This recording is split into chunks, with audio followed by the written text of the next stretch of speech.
Assalamualaikum warahmatullahi wabarakatuh. Salam sejahtera untuk kita semua. Pada kesempatan kali ini saya akan memaparkan tentang pendahuluan oseanografi. Pengertian oseanografi. Oseanografi berasal dari bahasa Yunani, yaitu dari kata oceanus yang berarti samudra dan graphus yang berarti uraian atau deskripsi. Oseanografi merupakan deskripsi tentang samudra. Oseanografi juga sering disebut sebagai ilmu kelautan.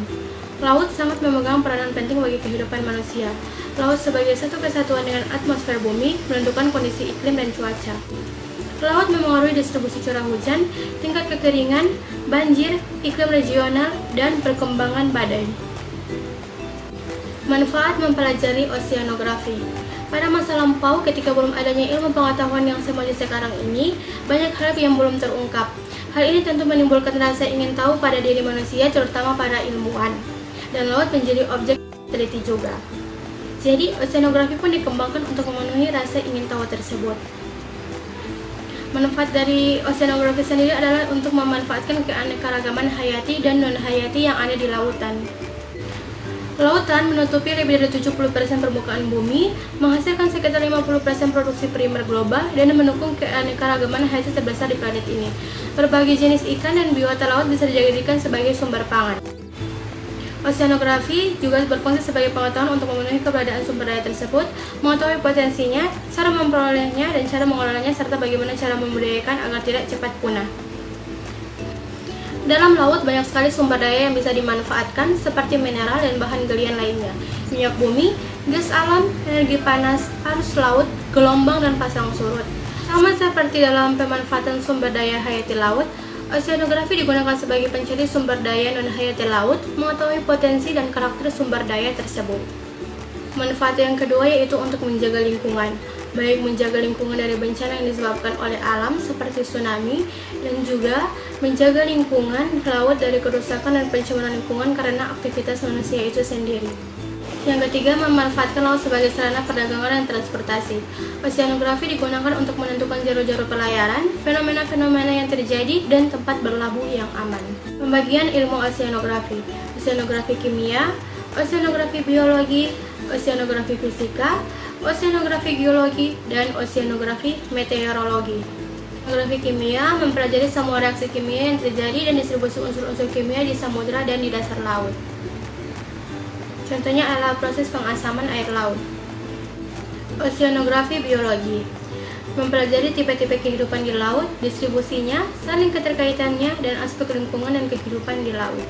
Oseanografi fisika mempelajari berbagai aspek fisika air laut seperti gerakan air laut, distribusi temperatur air laut, transmisi cahaya, suara, dan berbagai tipe energi dalam air laut, dan interaksi atmosfer dan hidrosfer. Oseanografi geologi mempelajari konfigurasi cekungan laut, asal-usul cekungan laut, sifat batuan dan mineral yang dijumpai di dasar laut, dan berbagai proses geologi di laut. Oseanografi meteorologi mempelajari fenomena atmosfer di atas samudra, pengaruhnya terhadap perairan dangkal dan dalam, dan pengaruh permukaan samudra terhadap proses-proses lapisan atmosfer. Ruang lingkup oseanografi. Ruang lingkup oseanografi pada kenyataannya lebih dari sekadar deskripsi tentang samudra, karena samudra sendiri akan melibatkan berbagai disiplin ilmu jika ingin diungkapkan. Oseanografi mencakup tentang biologi yang mengkaji bagaimana kehidupan dalam lautan dan perilaku mereka dalam habitat alaminya. Kimia mengkaji bagaimana sifat kimia lautan termasuk interaksi sifat tersebut dengan ekosistem laut, arus laut, dan dinamika fluida. Fisika yaitu studi tentang sifat-sifat fisik dan dinamika air laut dan interaksinya dengan atmosfer. Dan geologi mengkaji tentang struktur dari lantai samudra itu sendiri. Morfologi lautan. Morfologi lautan adalah bentuk permukaan bumi yang berada di dalam laut. Bentuk permukaan bumi ini memiliki berbagai macam bentuk. Perubahan bentuk ini terjadi akibat adanya dua tenaga, yaitu tenaga eksogen dan tenaga endogen. Berdasarkan kenampakan dan bentuknya, yang pertama ada ambang laut. Ambang laut merupakan bukit yang menjadi pemisah antara pulau-pulau. Ambang laut awalnya berupa daratan yang kemudian mengalami penurunan ketinggian hingga tertutupi oleh laut. Ambang laut juga bisa menjadi pembatas antara dua lautan. Lubuk laut. Lubuk laut adalah cekungan yang ada di dalam laut. Lubuk laut juga biasa disebut sebagai basin. Lubuk laut berbentuk cekungan oval yang tidak terlalu dalam, dan lubuk laut terjadi akibat adanya penurunan dasar laut. Palung laut. Palung laut adalah cekungan di dalam laut yang berbentuk panjang dan dalam. Palung laut adalah lubuk laut yang terus mengalami penurunan bawah atau ingresi. Ingresi yang terjadi terus-menerus membuat lubuk laut menjadi semakin kerucut ke bawah dan semakin dalam sehingga menjadi palung laut. Gunung laut. Gunung laut adalah sebuah gunung yang naik dari dasar laut yang tidak sampai naik hingga permukaan laut, dan dengan demikian bukanlah juga sebuah pulau. Berdasarkan kedalamannya, morfologi lautan dibagi menjadi 4 bagian, yaitu yang pertama adalah zona litoral. Zona litoral adalah laut dangkal yang ketinggian morfologi laut ini kurang dari 50 meter. Hal ini menyebabkan ekosistem yang ada dalam lautan ini lebih beragam. Keberagaman ekosistem di laut ini akibat sinar matahari yang masih bisa masuk ke dalam laut. Yang kedua adalah zona neritik. Zona neritik adalah lautan dengan kedalaman antara 50 hingga 200 meter. Pada bagian awal laut neritik, ekosistem yang ada dalamnya masih sama dengan laut litoral. Akan tetapi semakin mendekati 200 meter, ekosistem semakin berkurang. Zona batial. Zona batial adalah dasar laut yang memiliki ketinggian antara 200 hingga 2000 meter dari permukaan laut. Ekosistem dalam laut batial sangat sedikit karena jumlah matahari yang masuk semakin berkurang. Selanjutnya adalah zona abisal. Zona abisal adalah lautan dengan kedalaman lebih dari 2000 meter dari permukaan laut.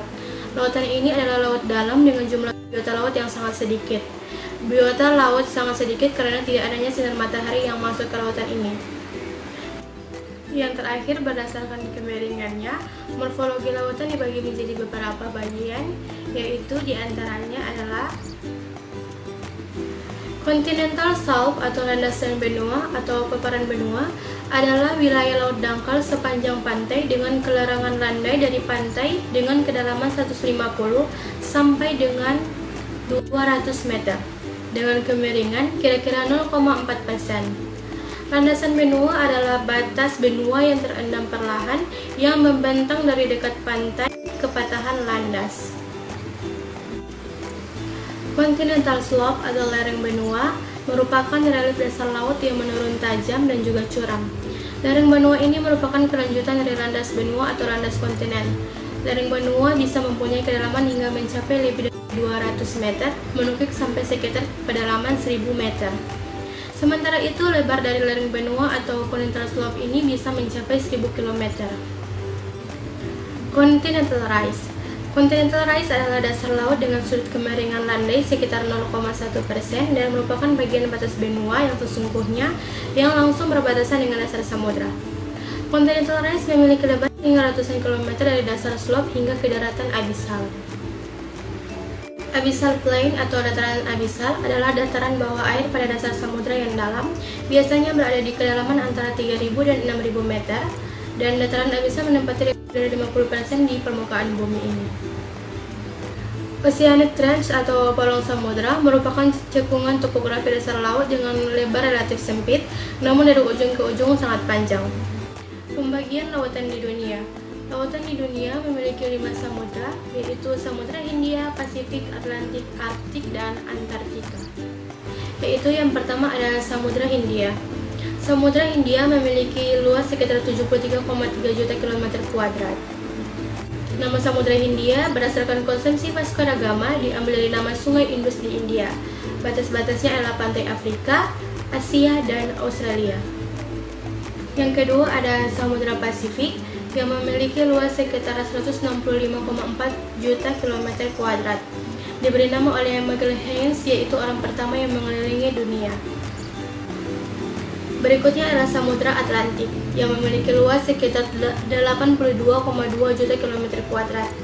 Nama ini berasal dari bahasa Yunani untuk menghormati raksasa Atlas yang berdiri di depan pantai Afrika. Samudra Arktik memiliki luas sekitar 14,06 juta kilometer kuadrat.